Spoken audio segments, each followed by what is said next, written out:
आजकल टीवी, अखबारों और न्यूज़ में एक बात प्रमुख रूप से चल रही है कि भारतीय रुपया कमज़ोर हो रहा है। ये तो आपको पता ही होगा कि भारतीय रुपया डॉलर के मुकाबले 80 रुपये प्रति डॉलर हो चुका है और यह पहली बार हुआ है कि रुपया इतना गिरा है। यूँ तो हम इसे अर्थशास्त्रियों का विषय मान लेते हैं, लेकिन आम आदमी पर भी इसका बहुत प्रभाव पड़ता है। जो विपक्ष है वह सरकारों पर आरोप प्रत्यारोप करती है कि वर्तमान सरकार इस ओर ध्यान नहीं दे रही है या इनकी नीतियां अच्छी नहीं हैं। तो जब इसका आम आदमी पर असर पड़ता है तो हमें यह जानना बहुत ज़रूरी है कि रुपया क्यों दिन ब दिन गिर रहा है।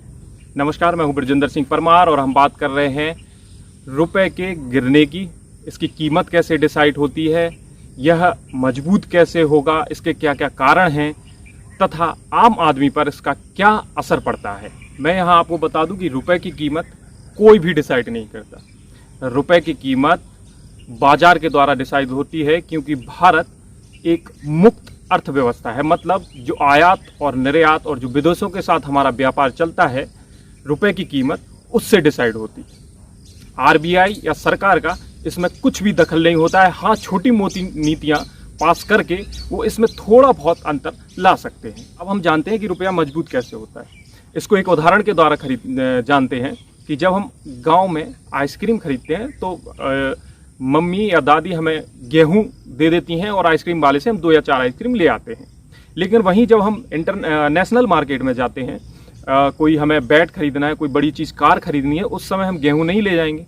उस समय क्या होगा, हम नेशनल मार्केट में अपने रुपए ले जाएंगे अपने देश में और कार या अन्य चीज़ें खरीदते हैं। इसी प्रकार अगर जब हम इंटरनेशनल मार्केट में जाते हैं, कोई चीज़ खरीदते हैं, कोई व्यापार करते हैं, तो वहाँ हमें डॉलर की आवश्यकता पड़ती है, क्योंकि डॉलर ही सर्वमान्य एक मनी है। अब यहाँ आप कहेंगे कि डॉलर सर्वमान्य क्यों है। एक तो अमेरिकी अर्थव्यवस्था बहुत मजबूत है, तो पूरे विश्व का ये विश्वास है कि कुछ भी हो जाए डॉलर नहीं डूबेगा। इसलिए सारे विश्व की देशों का या सारे विश्व की अर्थव्यवस्थाओं का उसके ऊपर विश्वास होने के कारण डॉलर एक वैश्विक मनी बनी हुई है। तो इसी प्रकार जब हम इंटरनेशनल मार्केट में जाते हैं तो हमें डॉलर की आवश्यकता पड़ती है। उस समय हम रुपये के द्वारा डॉलर को खरीदते हैं और फिर डॉलर में वह व्यापार करते हैं, फिर अपना कोई उत्पाद बेचकर व्यापार करते हैं। अब यहाँ बात आ जाती है आयात और निर्यात की। आयात का मतलब हम क्या चीज़ें विदेशों से ला रहे हैं और निर्यात का मतलब हम क्या चीज़ें विदेशों में भेज रहे हैं। अगर हमारी भेजी हुई चीज़ें हमारी लाई हुई चीज़ों से ज़्यादा होंगी, मतलब हमारा जो व्यापार का फ़ायदा है अगर वो पॉजिटिव में होगा, तो यहाँ रुपया मजबूत होगा। क्यों होगा? क्योंकि हम जब कोई चीज़ बेचेंगे तो हम डॉलर में उस धन की प्राप्ति करेंगे और डॉलर हमारे पास स्पेयर रहेगा और हमें अपने रुपये से डॉलर खरीदने की आवश्यकता नहीं पड़ेगी और हम डॉलर से ही व्यापार करना शुरू कर देंगे। अब दूसरी चीज़ है, अगर कोई निवेशक हमारे बाजार में, मतलब भारतीय बाजार में आकर निवेश करे, तो वह डॉलर के रूप में लाएगा, फिर यहाँ रुपया खरीदेगा, तब जाकर निवेश करेगा। तो इससे भी हमारे रुपये पर असर पड़ेगा। मतलब निवेशकों के आने से हमारा रुपया मजबूत होता है। इस प्रकार हम समझ सकते हैं कि हमारे रुपये का मजबूत होने का मतलब हमारे यहाँ का उत्पादन, हमारे यहाँ का बाजार और हमारे यहाँ का व्यापारिक फायदा विदेशों से मजबूत होने का प्रमुख कारण है। तो हम बात करते हैं कि रुपये में गिरावट क्यों हुई डॉलर के मुकाबले। यूक्रेन युद्ध के बाद ऐसा हुआ है कि चीज़ों की महंगाई बढ़ी है। ऐसा नहीं है कि इस समय रुपया ही कमजोर हुआ है, रुपये के साथ साथ विदेशों की मुद्राएं भी गिरी हैं, जिसको हम इस तालिका के द्वारा समझते हैं कि जापान की मुद्रा भी कितने परसेंट गिरी है, चाइना की मुद्रा कितने परसेंट गिरी है, बांग्लादेश की मुद्रा कितने परसेंट गिरी है। इसका मतलब कि सिर्फ रुपया ही नहीं गिरा है। यूक्रेन युद्ध के बाद सिर्फ 2 महाशक्तियों को फायदा हुआ है, डॉलर मजबूत हुआ है तथा रूबल भी 35% मजबूत हुआ है।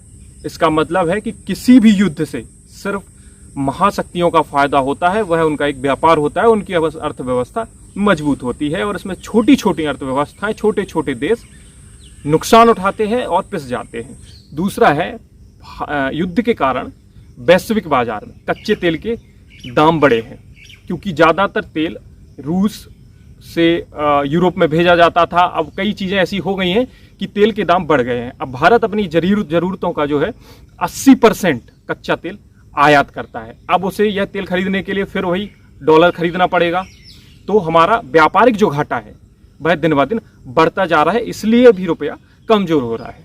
निवेशकों ने ओमिक्रॉन के डर से भी भारतीय बाजार से अपना रुपया $4 बिलियन निकाला है, जिससे भी भारतीय अर्थव्यवस्था और भारतीय रुपये पर प्रभाव पड़ा है, जिससे रुपया कमजोर हो रहा है। क्योंकि भारतीय अर्थव्यवस्था को जो वैश्विक अर्थव्यवस्थाएं हैं, जो कई देश हैं, जो निवेशक हैं, वह थोड़ा रिस्की मानते हैं। अमेरिका ने अपनी जो ब्याज दरों में बढ़ोतरी कर दी है। अब जब ब्याज दरों में बढ़ोतरी की है तो डॉलर का फ्लो कम हो गया, मतलब डॉलर मिलना थोड़ा महंगा हो गया है। अब वही बात, जब डॉलर महंगा होगा तो रुपया अपने आप कमजोर होगा। इसका और भी कारण है कि आरबीआई ने अभी हाल ही में आप देखते होंगे इंटरेस्ट रेट बहुत कम कर रखा है, जिससे कि बाजार में रुपए का फ्लो बढ़ा है और लोग ज़्यादा से ज़्यादा रुपए खर्च कर रहे हैं। मतलब विदेशों से चीज़ें मंगाई जा रही हैं और उनको भारतीय बाजार में लाया जा रहा है, तो सेम उसके लिए भी हम विदेशों से मंगाने के लिए डॉलर के द्वारा चीज़ें खरीदनी पड़ रही हैं और रुपयों से डॉलर खरीदना पड़ रहा है।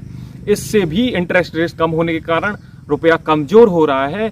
लेकिन यह कदम भी आरबीआई मानता है जरूरी है, क्योंकि जो कोरोना के कारण हमारी अर्थव्यवस्था, जो ऑटोमोबाइल सेक्टर बैठा हुआ है, उसमें बूम लाने के लिए आरबीआई यह कदम अपना रही है। अब यह तो हमने देख लिया कि रुपया कमज़ोर क्यों हुआ है। अब हर चीज़ के दो पहलू होते हैं, तो रुपया कमज़ोर होने से कुछ लोगों को, या यूँ कहें कुछ चीज़ों में फ़ायदा भी हुआ है।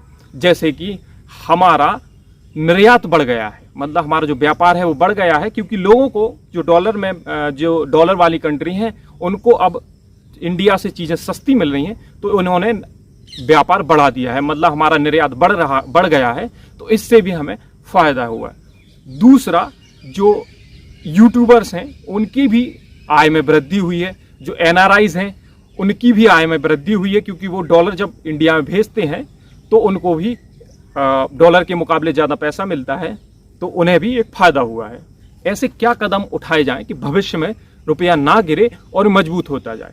इसका सबसे बड़ा जो स्टेप है वो ले सकते हैं कि हमें स्वदेशी पर ध्यान देना चाहिए, हमें अपना उत्पादन बढ़ाना होगा, हमें विदेशों के सामान के से निर्भरता कम करनी होगी। इसके लिए नई नई इंडस्ट्रीज़ लगानी होगी और अपने यहाँ उत्पादन के क्षेत्र में वृद्धि करनी होगी। नंबर दूसरा, जो क्रूड ऑयल हम 80% विदेशों से या यूँ कहें इंटरनेशनल मार्केट से आयात करते हैं, उसका भी अल्टरनेटिव ढूंढना होगा, जिससे उसके ऊपर निर्भरता कम की जाए। मेरे हिसाब से तो एक कदम रेपो रेट, जो आरबीआई ने इंटरेस्ट रेट कम कर दिया है, उसको बढ़ाकर भी रुपए को हल्का फुल्का मजबूत किया जा सकता है, क्योंकि अगर रुपए का फ्लो मार्केट में कम होगा तो रुपया कम जाएगा और लोग चीज़ें कम खरीदेंगे, जिससे भी रुपया डॉलर के मुकाबले मजबूत होगा, क्योंकि विदेशों से जो चीज़ें आनी हैं वो हल्की फुल्की कम होगी। अब देखना ये है कि सरकार इसके लिए क्या कदम उठाती है। वह इंटरेस्ट रेट में बढ़ोतरी करती है, वह आरबीआई को कहकर रेपो रेट में बढ़ोतरी करती है, यह अब सरकार की नीतियों पर निर्धारित करता है। नमस्कार, जय हिंद, स्वस्थ रहें और अपना ख्याल रखें।